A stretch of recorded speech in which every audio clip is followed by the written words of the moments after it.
누가복음 8장 9절 말씀 함께 봉독하겠습니다. 제자들이 이 비유의 뜻을 물으니. 우리가 많이 아는 말씀인데요, 9절에서 제자들이 이 비유의 뜻을 물으니, 예수님이 하신 그 말씀의 뜻을 물어본 겁니다. 예수님께서 8절에 너무 중요한 말씀을 하십니다. 8절 하반절에 보면 이렇게 돼 있어요. 이 말씀을 하시고 외치시되. 외쳤다는 얘기는 뭡니까? 소리를 크게 냈다는 거죠. 그러니까 앞에는 비유를 말씀하신 거예요. 조용하게. 다 조용하게 말씀하신 다음에 갑자기 볼륨을 한 10배를 키우셔서 말씀하시는 겁니다. 뭐라고 하셨습니까? 들을 귀 있는 자는 들어야 돼. 이렇게 크게 얘기하셨어요. 이게 굉장히 의미가 있는 거예요. 이것도 조곤조곤 하신 게 아니란 말입니다. 그러니까 들을 귀가 있는 자는 뭐 해라? 들어라. 그럼 이제 선택권이 듣는 사람한테 넘어온 거예요. 그러니까 오늘 여러분이 이제 잘 판단하고 잘 들을 수 있는 사람이 되면 복된 겁니다. 11절 말씀에 보면 뭐라고 그랬냐면 이 비유는 이러하니라 해서 해석을 해요. 우리 다 아는 것처럼 네 가지 비유는, 첫 번째 길가에 뿌려진 씨, 두 번째 얕은 돌밭에 뿌려진 씨, 세 번째는 가시덤불에 뿌려진 씨, 네 번째는 좋은 땅에 뿌려진 씨. 그 얘기잖아요. 그 얘기인데 11절 여러분이 읽어보세요. 이 비유는 이러하니라. 씨는 하나님의 말씀이요. 자, 귀 있는 자는 뭐라고 그랬어요? 그런데 지금 비유를 해석해주고 있지 않습니까? 그럼 그 당시의 사람들은 이 해석을 들은 사람도 있고 못 들은 사람도 있겠죠. 근데 우리는요, 이 해석을 지금 다 듣잖아요. 그럼 어떻게 되는 건가요? 그럼 우리는 전부 다 들을 귀가 있는 사람일까요? 아니면 우리도 들을 귀가 없는 사람일까요? 이게 이 당시에 10절에는요, 하나님 비밀을 아는 것이 너희들에게는 허락이 되고 저들에게는 아니다라고 얘기했습니다. 즉 비유의 해석이나 해설을 들은 사람에게는 허락된 거고, 비유에 대한 해석이나 해설을 듣지 못한 사람들에게는 이게 감춰준 거라고 말씀하신 거거든요. 근데 지금은 이게 성경에 문자화돼서 다 보잖아요. 교회 안 다니는 사람도 볼 수 있잖아요. 그럼 이게 어떻게 된 걸까요? 그럼 다시 써야 될까요? 그렇지 않습니다. 똑같아요.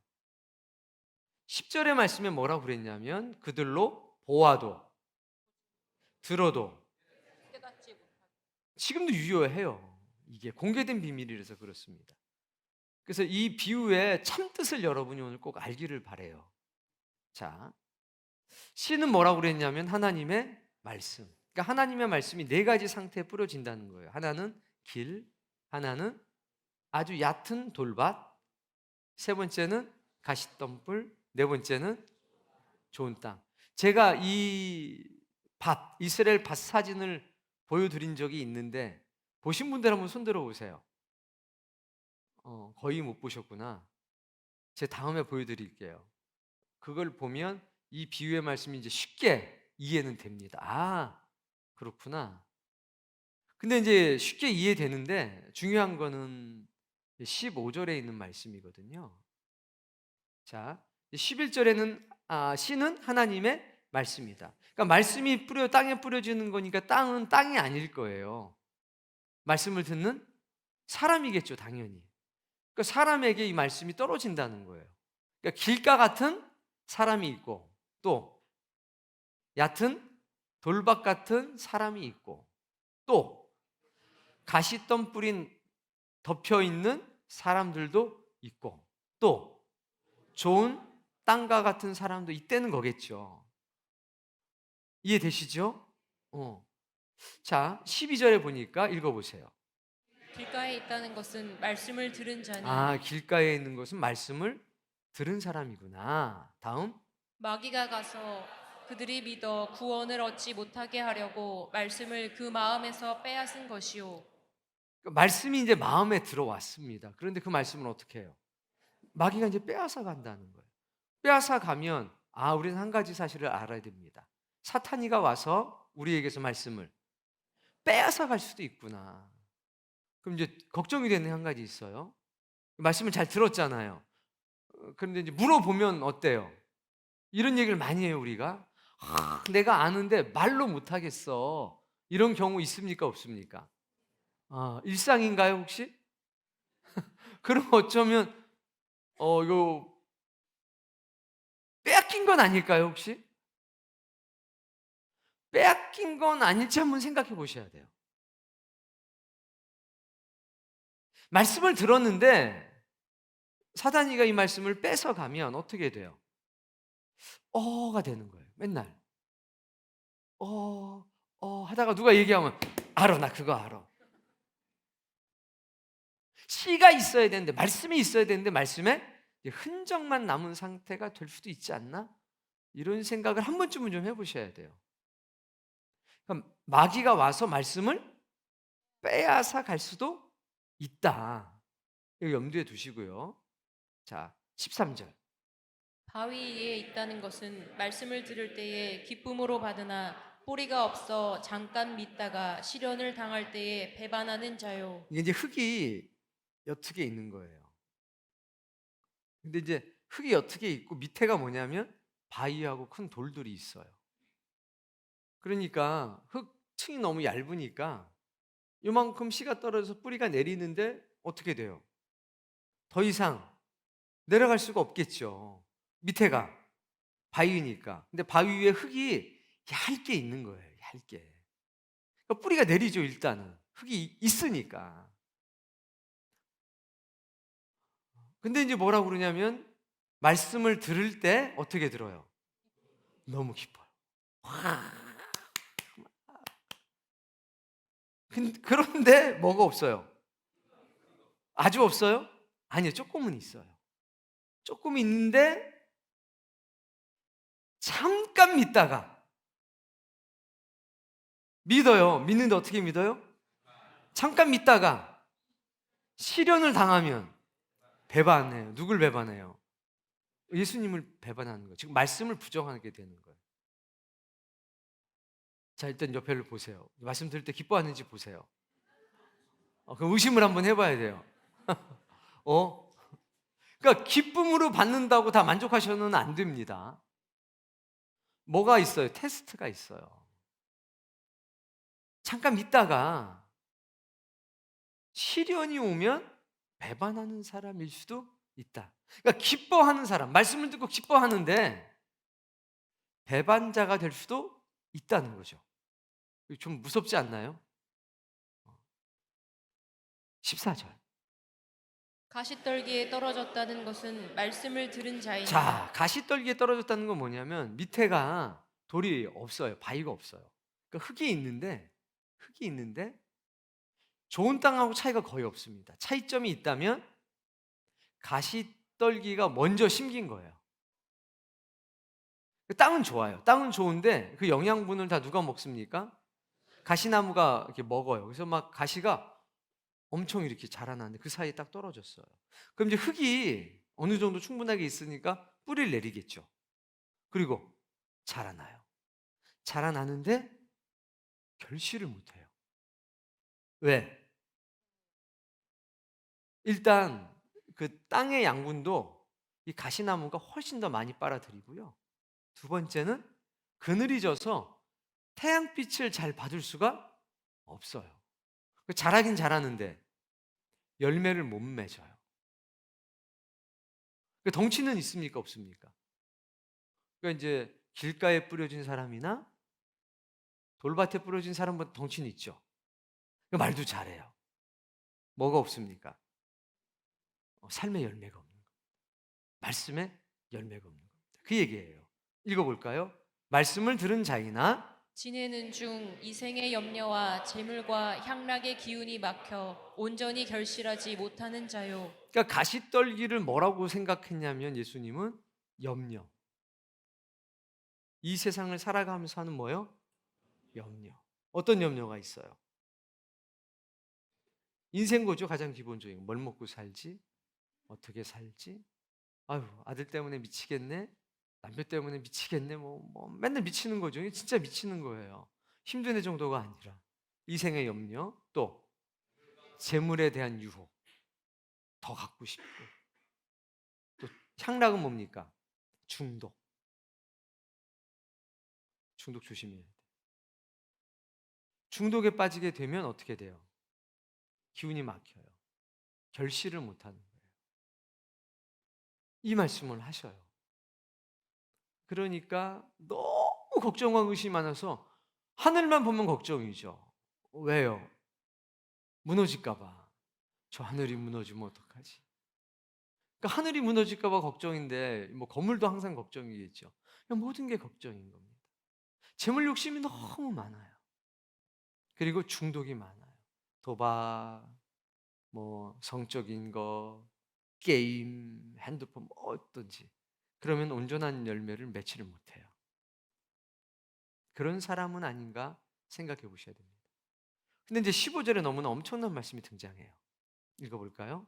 좋은 땅에 있다는 것은 착하고 좋은 마음으로 말씀을 듣고 지키어 인내로 결실하는 자니라. 좋은 땅에 있는 거는 어떤 마음이에요?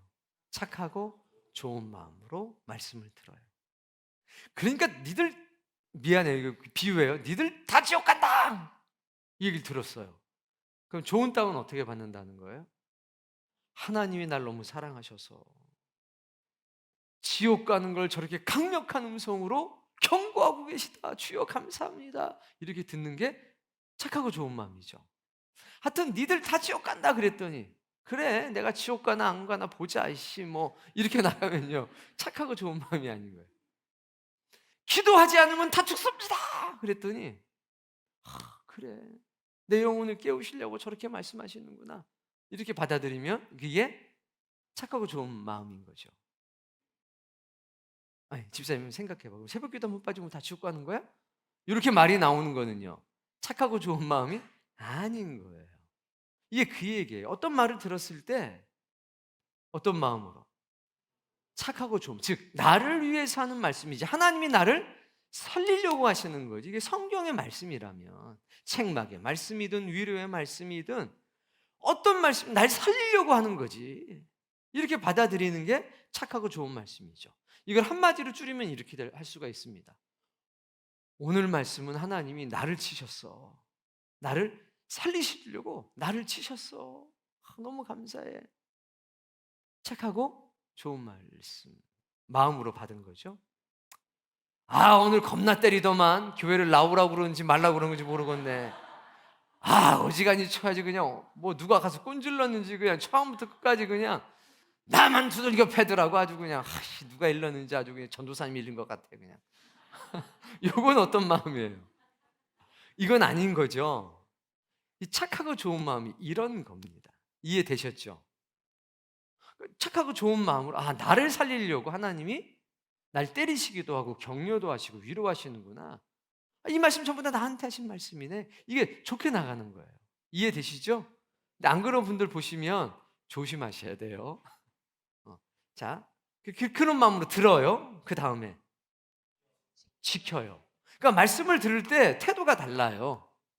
들으려고 하는 게 아니라 잘 듣는 이유가 지키려고. 이건 내가 지켜야 될 말씀이야. 어떤 말씀이든지 이건 내가 지켜야 될 말씀이야, 이렇게 받아들이는 거예요. 세 번째는요, 인내로 결실하는. 인내해요. 무슨 얘기입니까? 어떨 때는 내가 형편이 안 될 때가 있어요. 외지에서 일하시는 분들이 있잖아요. 서울, 원주, 충청도 이렇게. 그러면 올 수가 없잖아요. 올 수가 없으니까 두 개예요. 인내하는 사람들은요, 그걸 견뎌내요. 그 기간들을 자신이 인터넷으로도 예배를 드리고 시간을 정해놓고 기도하기도 하면서 자신이 할 수 있는 최선을 합니다. 그리고 여기에 사모함이 쫙 올라와요. 막 간절하게. 그래서 한번 예배 드릴 때 엄청난 열심을 쏟는 거죠. 그리고 모든 문제가 해결돼서 딱 되게 되면요, 그 사람은 10배, 20배 열심을 내면서 막 살아가는 겁니다. 그게 착하고 좋은 마음으로 인내하는 겁니다. 그런데 반대 경우가 있어요. 어떻겠어, 내가 멀리 떨어져 있으니까 할 수 없지 뭐 하고서 그 사모함과 그리움이 입술에만 있는 사람이 있어요. 그런 사람은 어느 날 시간이 돼서 예배를 딱 드릴 때요, 자기가 낯선 이방인처럼 느껴지는 거예요. 낯선 이방인처럼. 내가 예배한다는 감격이 있는 게 아니라 일단 주머니에 손는 게 굉장히 안 좋은 거예요. 니들은 좋겠다. 들고 뛰네, 들고 뛰어. 옛날에 안 그랬는데 아주 그냥 날이 갈수록 또 날리구만. 어? 이제 뭐 어른들까지 들고 뛰는구만. 아유, 좋겠다, 니들은. 아유, 난 여기랑 안 맞는가 봐. 이렇게 되는 거예요. 모든 문제가 해결됐을 때 자기가 낯선 이방인처럼 느껴지게 되는 거죠. 그리고 자기가 멀리 떨어져 있는 동안에 그 사모함이 막 커지는 게 아니라 그게 익숙해져 버리는 거예요. 여기서 뭐가 사라지냐? 사모함이 사라지고, 딱 예배, 현장 예배 참석했을 때 뜨거운 열정이 사라지게 되고, 내가 요번에 한 달 만에 왔잖아. 그러니까 내가 한 달 동안에 그 은혜를 받아야 되니까 내 좀 앞자리 좀 가자. 내가 그냥 밀린 일 좀 내가 요번에 좀 해보자. 나 좀 도와달라. 이런 게 아니라, 아시죠? 좀 이상한 표정? 긴 것도 같고 아닌 것도 같고. 그렇게 될 수도 있다는 거예요. 근데 우리가 언제나 호조건은 아니라는 겁니다.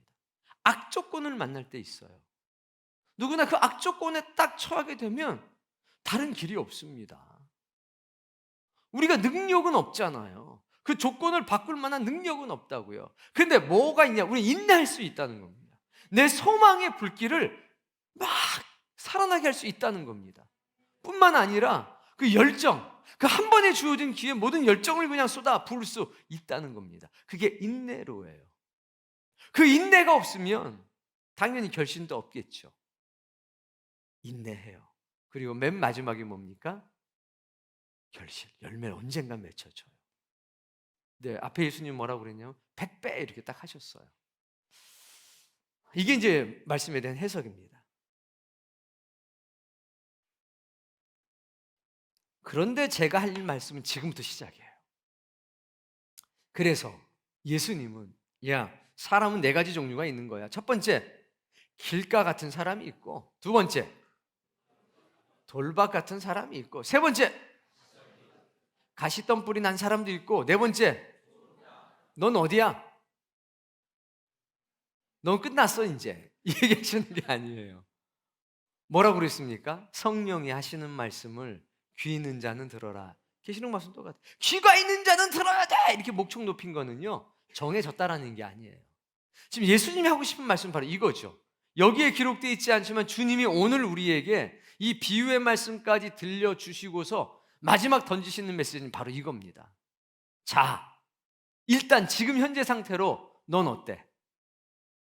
네 마음이 길가야? 길이야? 아니면 네 마음 바닥에는 돌이 깔려 있든지 바위가 깔려 있고 옆에 얕은 흙만 있는 거야? 아니면 네 마음과 네 인생은 가시덤불이 많어? 옥토는 얘기할 필요가 없겠죠. 당연히. 이 네 가지 땅 중에는 어떤 땅이니? 라고 물어보시는 거예요. 각자 진단이 되겠죠. 진단이 잘 돼야 돼요. 진단이 안 되면 안 돼요. 진단이 됐어요. 목사님, 저는 길가와 같은 땅입니다. 항상 좀 분주하게 내 이익을 쫓아서 일에 바빠요. 너무 바빠요. 길가는 그거예요. 길은 항상 어디로 가는 거잖아요. 너 어디 가니? 너 뭐 하니? 나 직장 가. 야, 너 어디 가니? 친구 만나러 가. 너 맨날 누구 만나라고 무슨 일 있다고 막 다녀요. 여기저기. 그게 길가예요. 자, 근데 주님은 이제 진단을 하신 다음에 기다리시는 거예요. 하나님, 예수님, 성령님, 제 마음이 길가입니다. 제가요, 먹고 사는 일, 사회 사리사욕 차는 거, 일생에 너무 바빠. 거기 매일 살아요. 그냥 누가 이 말하면 그냥 그걸로 홀랑 넘어가고요. 전화하면 홀랑 넘어가요. 딱딱한 거잖아요. 마음이 강팍한 거잖아요.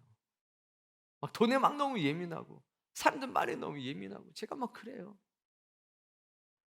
저 좀 바꿔주세요. 라고 간구하는 거예요. 저는 길 가니까 끝났겠군요. 저는 말씀 들어도 뭐 은혜도 잘 못 받고요. 그럼 뭐 사다니면 맨날 가져가고 맨날 들으면 기억나고 아니면 생각 안 나나 끝났고, 이게 아니라 네가 만약에 그렇다면 뭐 하라는 거예요? 간구하고 간청하라는 거예요. 예수님 말씀 그거예요. 야, 네 상태가 그래? 그럼 너도 변화해야지. 네 인생을, 네 마음을 갈아엎어야지. 내가 도와줄게. 주님은 그 얘기 하시는 거예요. 그러니까 너는 길 가니까 넌 아웃. 그럼 여기 누가 남겠어요? 다 아웃이면. 여러분 없으면 저는 뭐 해요? 저는요, 마음 빗바닥에 그냥 바위가 하나 있어요. 이 바위를 제가 캐낼 수가 없잖아요. 좀 도와주세요. 그게 변화잖아요. 그럼 그 돌을 주님이 이게 캐내시려면, 하나님이 이걸 캐내주시려면 대공사일 거잖아요.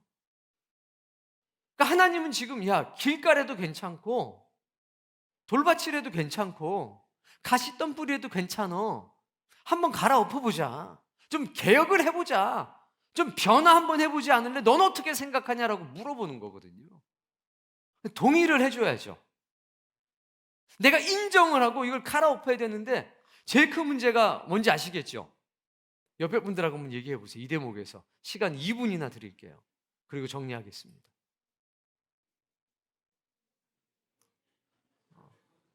내가 들어줄 테니까 네가 먼저 얘기해봐. 이렇게 해봐요. 너는 마음의 밭이 어떤지 한번 나한테 얘기를 해봐.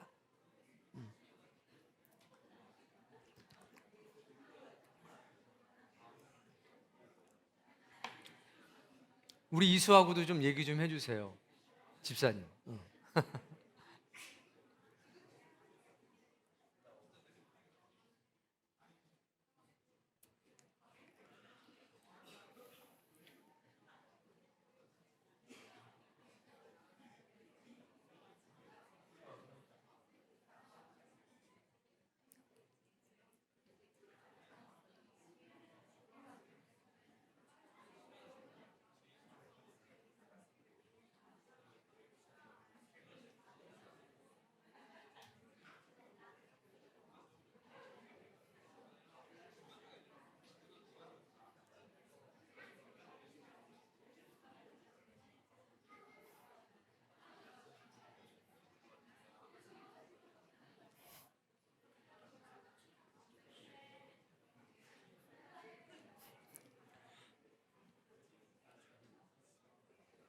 여러분, 말씀을 많이 하는 걸 보면 제 마음이 너무 좋아요.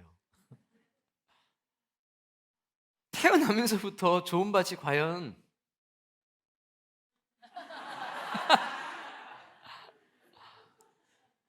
뭐 있을 수도 있어요. 정말 뭐 10,000명 중에 1명, 뭐 100만 명 중에 1명 정말 있을 수도 있죠. 그러나 거의 대부분은 그렇지 않을 거라고 생각합니다. 예수님은요, 야, 괜찮어. 길 가면 어떻고, 돌받치면 어떻고, 가시떨기면 어떠. 야, 그리고 좋은 땅도 그냥 두면 가시덤불이 되는 거야. 왜 여기 바람이 날라왔잖아요. 예수님이 하고 싶은 말씀은 이건 것 같습니다. 예, 너는 변화를 원하니? 네 인생의 변화를 원하니? 그걸 물어보시는 것 같아요. 아니, 우리 중에 누가 목사님, 전 암만 생각해도 좋은 것 같습니다. 이런 사람 혹시 있으면 손 한번 들어봐요. 내가 다루 총에다 얘기해가지고 전도사로 내가 임명을 하도록. 있어요? 이것도 뭐 손 움직이는 사람들이 있습니다. 또 진짜 이거 정말 내 스스로가 난 좋은 것 같아요. 이렇게 하기가 정말 어렵지 않아요. 그러니까 예수님은 너희들 나머지 다 아웃이야 이 얘기가 아니라, 내가 도와주고 싶다. 내가 좋은 땅을 만들고 싶다. 너희들을 다 누구든지. 근데 너 안에 예수님이 그 38년 된 병자에게 말씀하시지 않습니까? 네가 나와야지. 네가 그래요. 좀 크게 해봐요. 네가 이걸 물어보요. 네가 낫고자 하느냐? 주님 이거 물어보시는 거거든요. 네가 변화되길 원하느냐? 네가 좋은 땅이 되길 원하느냐? 라고 주님 물어보시는 겁니다. 주여 나를 도우소서. 내 믿음이 연약한 것을 도와주옵소서. 이렇게 될 때 아름다운 역사가 되는 것 아닐까요? 그래서 전 이 말씀이 중요하다는 거예요. 8절 하반절에 이 말씀을 하시고 외치시되 들을 귀 있는 자는 들을지어다. 이거하고 마지막 15절에 좋은 땅에 있다는 거예요. 하나님은 골라내시려고 이 말씀하신 게 아니라 변화하자고, 함께 한번 좋은 밥 만들어 보자고 이 말씀을 하시는 거예요. 인정해야죠. 우리가 오늘 낮에는 뭘 인정하라고 그랬나요? 나는 지금도 죄인, 괴수다. 이거 인정하는 순간 우리 세상 달라지는 거거든요. 하나님, 나는 지금 길가에 있는, 저는 지금 돌밭에 있는, 저는 지금 가시덤불에 있는 그런 사람입니다. 주님 나를 도와주십시오. 지금 주님이 이 말씀하시는 건 변화시키시려고, 마음에 좋은 밭, 정말 100배로 결실할 수 있는 그런 사람 만들어 주시겠다고 이 말씀 던지시는 거니까 저 좀 도와주십시오. 이게 좋은 마음 아닐까요? 이게 에휴, 나는 뭐 교회 그만 다녀야 되겠다. 나는 뭐 여기 딱 걸렸네. 딱이네 나네 그냥 딱. 이거를 말씀하시는 건 아니라는 거죠. 반대로 나는 무조건 좋은 땅에만 해. 이렇게 우기라고 하시는 것도 아니고요. 그냥 인정하면, 그 변화를 갈망하면 우리 주님께서 도와주시겠다는 거예요. 성령님의 역사가 시작된다는 거예요. 우리 그런 마음으로 이 말씀을 듣고 24년도에 좀 뭐 여기저기서 밭을 갈아엎는 역사가 있었으면 좋겠습니다. 그러려면 계약서를 써야 되는데 인정을 해야 돼요. 12절인지 13절인지 14절인지 여기서 좋은 땅이라고 말할 사람은 설마 없겠지. 그 계약서를 쓰고 좋은 땅이 됐다고 끝나는 게 아니라 여전히 주님의 관리가 필요하잖아요. 뭔가 날아와서 좋지 않은 게 뿌리 내리지 않도록. 그래서 오늘 이 말씀이 여러분의 삶에 변화의 원동력이 되길 바라고. 정말 부끄러운 건요, 내가 돌받침해서 부끄러운 게 아니라 돌받침을 인정하지 않는 게 진짜 부끄러운 것 같습니다. 내가 길가에 있다는 게 부끄러운 게 아니라 그걸 인정하지 못하는 게 부끄러운 것 같습니다. 그래서 우리는 인정하고 그 부끄러움을 주님께 고백하고 주님의 특별한 은혜를 누리시길 바랍니다. 여기 이제 우리 학생들이 많이 나와 있잖아요. 저는 우리 여기 예은이, 예슬이 얘기했지만 우리 예슬이하고 예은이가 여름만 해도요 굉장히 힘들었었어요.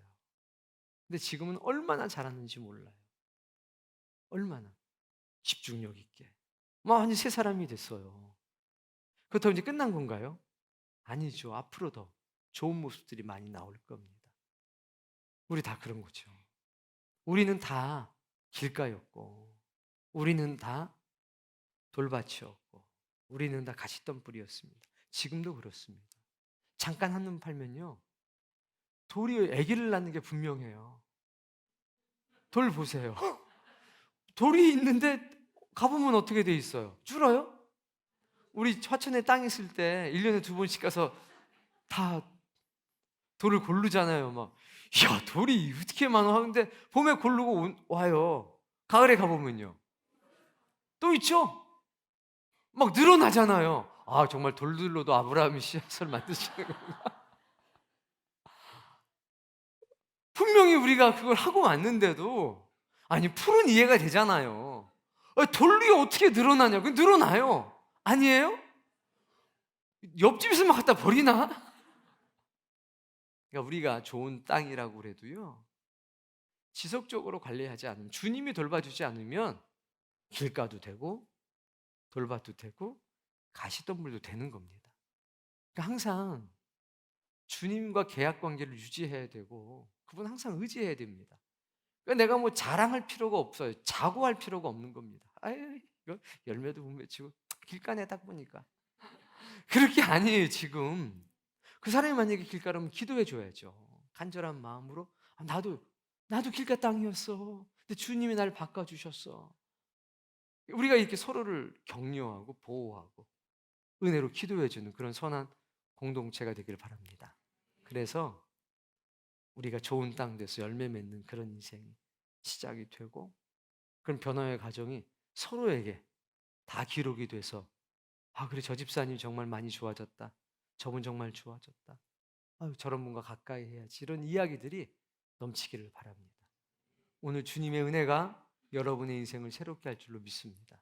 우리 아이들을 보면서 저는 이 말씀을 느끼는 거예요. 5분을 못 앉아 있어가지고 이랬던 애들이 1시간을 훔쳐가지 않고 막 말씀을 외워요. 그게 이런 거 아닐까요? 변화되는 거죠. 이것이 아이들에게만 있는 게 아니라 우리 모두에게 있다고 조금 믿습니다. 그 은혜가 24년도를 지배하기를 바랍니다.